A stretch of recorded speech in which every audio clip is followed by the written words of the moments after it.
Shalom, shalom. Bersama Tuhan Yesus kita bisa. Haleluya. Bersama Tuhan Yesus kita bisa di dalam One Way Ministry. Selamat pagi dan selamat berjumpa lagi. Kemarin kita sudah terima kesaksian ya tentang kehidupan saya yang jual di Wedangan. Kemudian saya ingin yang ada kaitannya itu dengan itu juga, hidup di dalam roh dan daging. Ya, kita akan bahas di dalam Roma pasal 8 ayat 6 sampai 8 ya. Ada poin-poin yang Allah ingin kerjakan di sini.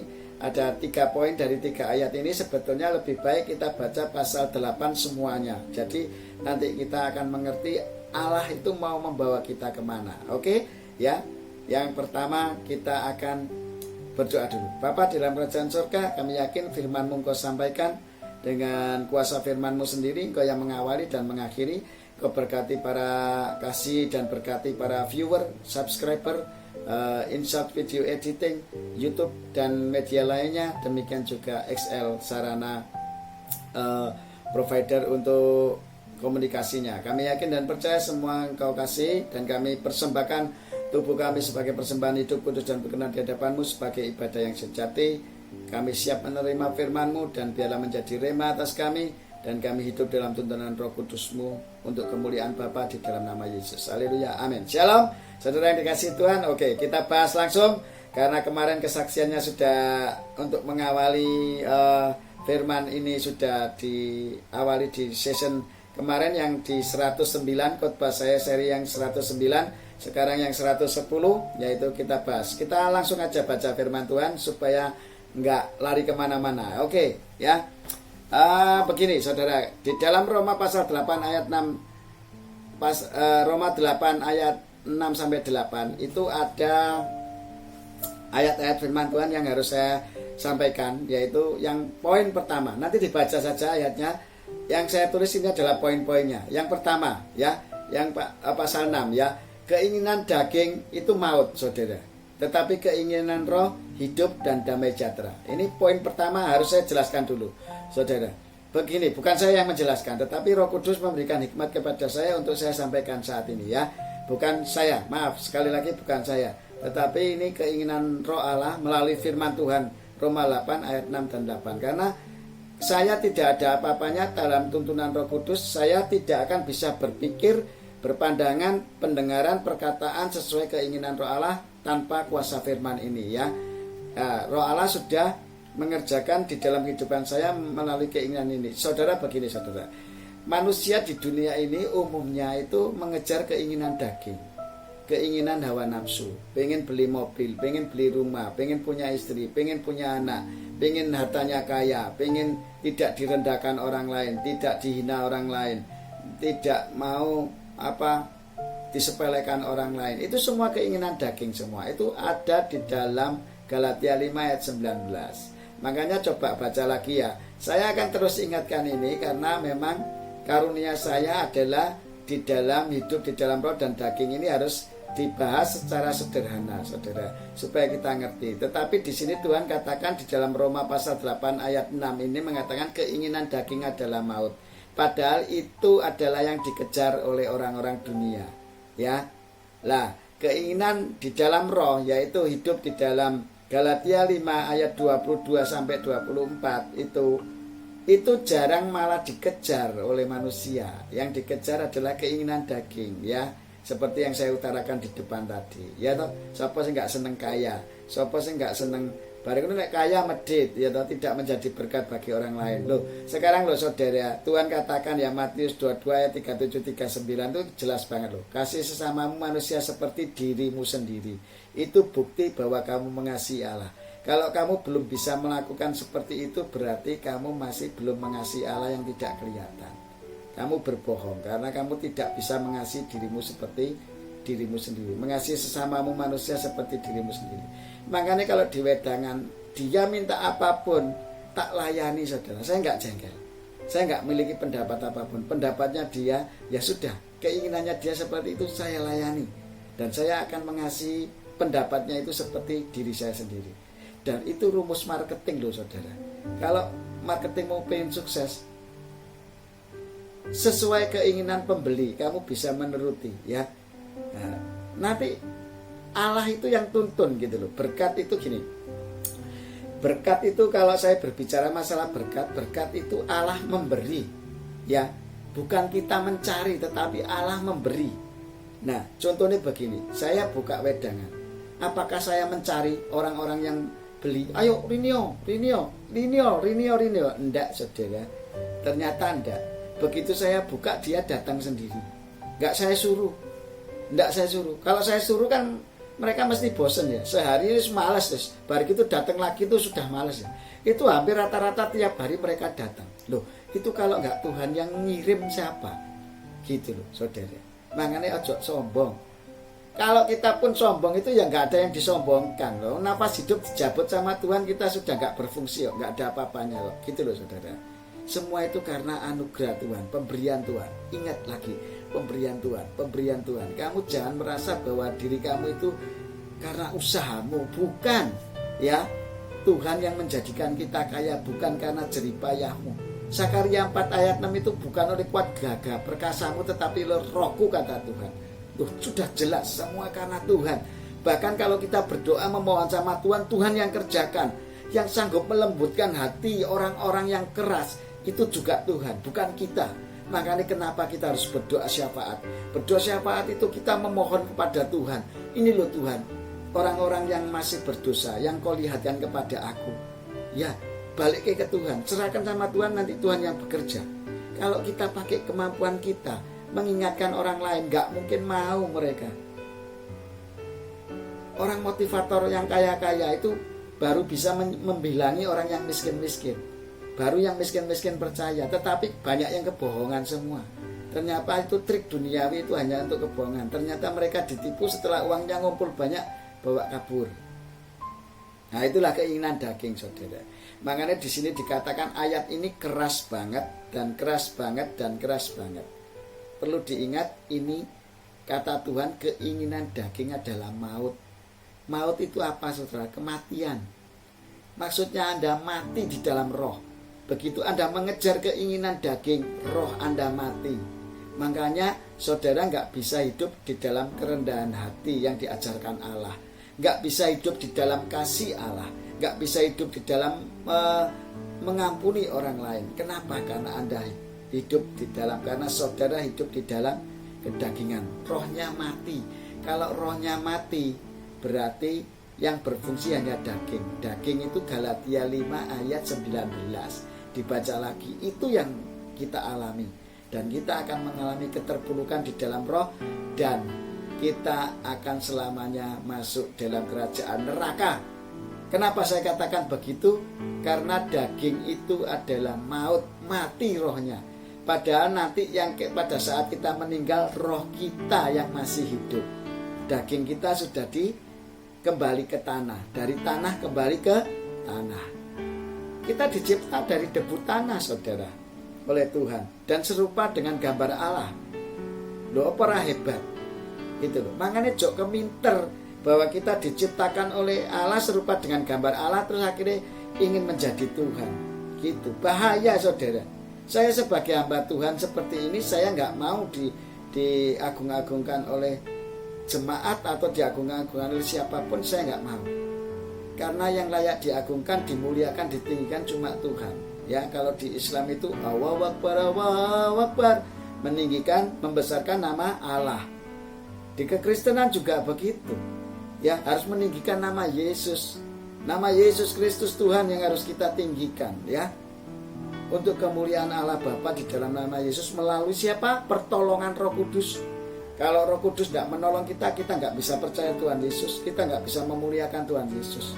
Makanya orang-orang pilihan yang sudah bisa mengaku bahwa Yesus Kristus Tuhan, hidupmu sudah bukan di dalam daging lagi, hidupmu sudah bukan kamu lagi, tetapi Yesus Kristus yang ada di dalammu. Kamu hidup di dalam kasih, mengasihi sesamamu seperti dirimu sendiri. Itu kata Tuhan, ya, bukan kata saya. Makanya saya hanya ingin membagikan. Kalau orang-orang berkata, oh susah hidup di dalam Tuhan itu harus mengasihi sama seperti diri sendiri, ya susah ya, karena kita hidup di dalam daging. Baca lagi Galatia 5 ayat 19. Disitulah keegoisan kita, keangkuhan kita, tidak mau merendahkan diri di hadapan Allah, tidak mau menyerahkan kedagingan kita kepada Allah supaya kita dituntun oleh Roh Allah. Ya, dagingmu maut, ya, hidup di dalam daging maut, rohmu mati. Padahal nanti pada saat kamu meninggal, rohmu yang masih kekal. Lah makanya Tuhan berkata apa? Sejak di dunia ini kamu hiduplah di dalam roh. Pada saat kamu meninggal dunia, dagingmu yang mati, rohmu masih hidup. Itu sudah connect saudara dengan Tuhan. Karena kamu sudah biasa hidup di dalam roh, tidak di dalam daging saudara. Jadi kamu connect dengan Allah, selalu connect. Sampai meninggal pun dagingmu meninggal, ya sudah ditinggal aja. Bajumu kamu lepas itu kamu tinggal aja. Ibaratnya seperti itu saudara. Gitu loh. Adam dan Hawa pada saat itu kan nggak pakai baju, nggak pakai celana semuanya.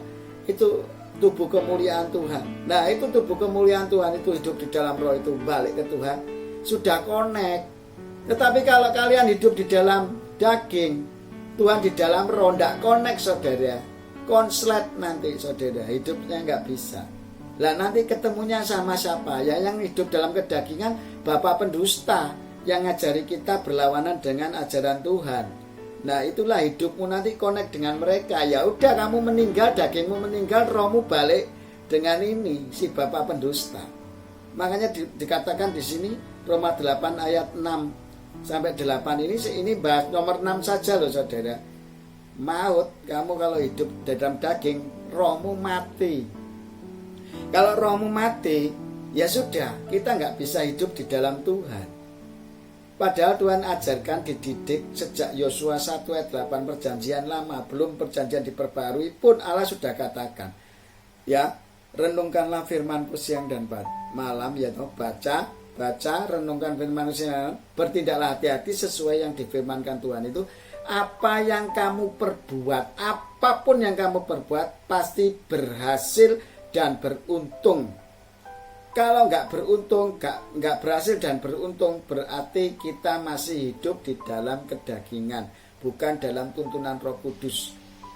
Dan itu sudah Shalom, Tuhan memberkati. Itu sudah saya alami, saudara. Hidup di dalam kedagingan, tidak di dalam roh. Makanya selalu kegagalan, dan kita jatuh di dalam berbagai macam pencobaan. Kalau hidup di dalam roh itu ada ketulusan dan kita mencintai apa yang kita kerjakan. Nah itu baru benar. Kalau kita nggak bisa mengerjakan apa kerjaan ini sebagai kerjaan yang kita cintai, nggak mungkin kita berhasil saudara. Ya, ngerti ya saudara sekarang ya. Hidup di dalam daging itu maut. Berarti maut itu kematian saudara. Kematian itu rohmu yang mati. Kalau kamu hidup di dalam daging maka rohmu yang mati. Nanti di season-season berikutnya akan dibahas kenapa kalau hidup di dalam daging itu rohnya mati. Nah, bagaimana cara menghidupkan hidup di dalam roh supaya dagingnya mati, supaya kita berkenan di hadapan Tuhan. Kenapa kita harus hidup di dalam roh bukan di dalam daging? Itu nanti ada jawabannya semua. Sementara ini kita bahas yang satu ini saja. Keinginan daging itu maut, mati rohmu. Nah kalau kita nggak mau belajar dari sekarang hidup di dalam roh, nanti pada saat kita meninggal nggak ketemu ini gelombangnya saudara. Hidup dalam daging dan dalam roh itu nggak ketemu. Harusnya hidup di dalam roh supaya kita roh mati ketemu roh Tuhan itu sudah connect. Karena kita sudah menuruti tuntunan Roh Kudus, menurut firman Tuhan. Jadi kita nyambung sama Allah. Ya, kalau kita belum nyambung, dengarkan firman Tuhan ini masih bingung, masih tanda tanya. Wah, ya apa ya? Urut ngono, wah males aku lah. Itu masih dalam daging, nggak connect dengan saya. Saya mengajarkan hidup di dalam roh dan saudara semua yang mendengarkan atau hidup di dalam daging. Keinginan daging itu hanya sementara. Saya sudah katakan di session-session sebelumnya itu bahwa daging itu percuma saudara. Saudara oyokkan, saudara usahakan semaksimal mungkin, mati tidak saudara bawa. Ya, berkat itu hendaklah kita menjadi berkat bagi orang lain. Yang penting, ya setelah kita diberkati menjadi berkat bagi orang lain. Gitu loh saudara. Ya kalau saudara diberkati jadi kaya, banyak orang-orang yang miskin masih terlantar, belum punya kerjaan, belum punya itu tolong ditolong. Jangan dengan kemewahanmu tetapi kalian bangga dengan kekayaanmu, tetapi yang miskin, yang di bawah, yang belum bekerja barang tidak kita pikirkan. Itu enggak benar juga saudara. Karena harta itu hanya sementara selama kita di dunia saja. Itu ujian loh dari Allah loh bagi orang-orang kaya, bagi orang-orang yang memiliki kedudukan. Ya itu hanya ujian bagi Allah. Kowe bisa rendah hati, bisa ngayomi orang-orang yang di bawahmu, bisa memulihkan kehidupan mereka menjadi hidup benar, semakin berkenan sama Allah dan kembali kepada Tuhan hidup mereka. Bisa enggak? Gitu loh saudara. Ya, jangan hanya untuk kepentingan diri sendiri. Ya wis ben aku suge ya wis. Sing penting tak nikmati, aku seneng-seneng dhewe. Masih banyak orang yang belum bekerja. Bagaimana kita harus memikirkan mereka, orang-orang yang miskin itu. Mereka bukannya nggak mau bekerja loh saudara, tapi bingung apa yang mereka lakukan. Lah, justru orang-orang yang mampu membantu. Shalom, Tuhan memberkati. Orang-orang yang mampu membantu itu yang harus memberi solusi, jalan keluar bagi mereka gitu loh. Ya, oke, itu tentang kedagingan ya. Makanya kalau nggak ngerti nanti diriwen lagi, nanti baca firman Tuhan lagi, berdoa, nanti Roh Kudus pasti tuntun. Karena rohnya satu, saya yakin percaya firman ini akan tersampaikan sesuai dengan keinginan Allah menurut pribadi masing-masing, sesuai karakter kita masing-masing, viewer atau subscriber semuanya akan dijamah Tuhan sesuai keinginan Allah ya. Dan kemudian jawabnya yang kedua adalah keinginan roh adalah hidup dan damai sejahtera.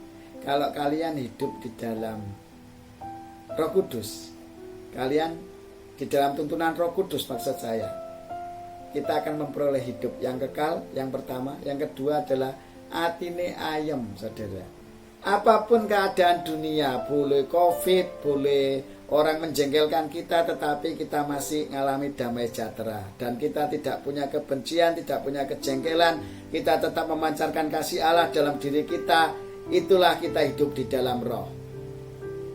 Itu sudah saya buktikan di dalam diri saya, bahwa Roh Kudus tuntun hidup saya. Saya nggak punya kejengkelan, kita tidak punya kemangkelan, kita tidak punya kedagingan. Saya itu ya ada, tetapi nggak terlalu dominan. Maksudnya gini saudara, ya tetap ada kedagingan itu, tetapi kedagingan yang dimanage oleh Roh Kudus.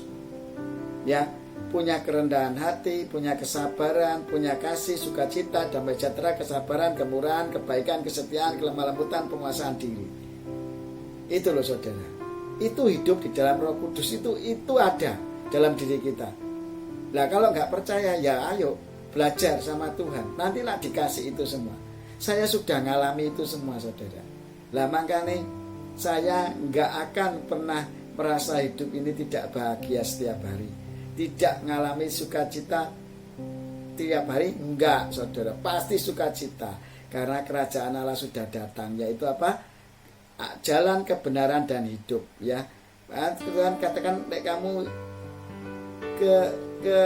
kehidupan di dalam roh itu kamu akan mengalami kehidupan ya. Kemudian kamu akan mengalami damai sejahtera ya.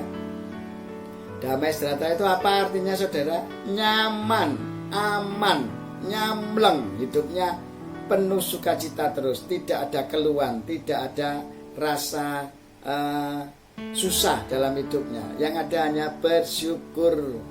Bersyukur, bersyukur, bersyukurlah, bersyukur karena kasih setianya.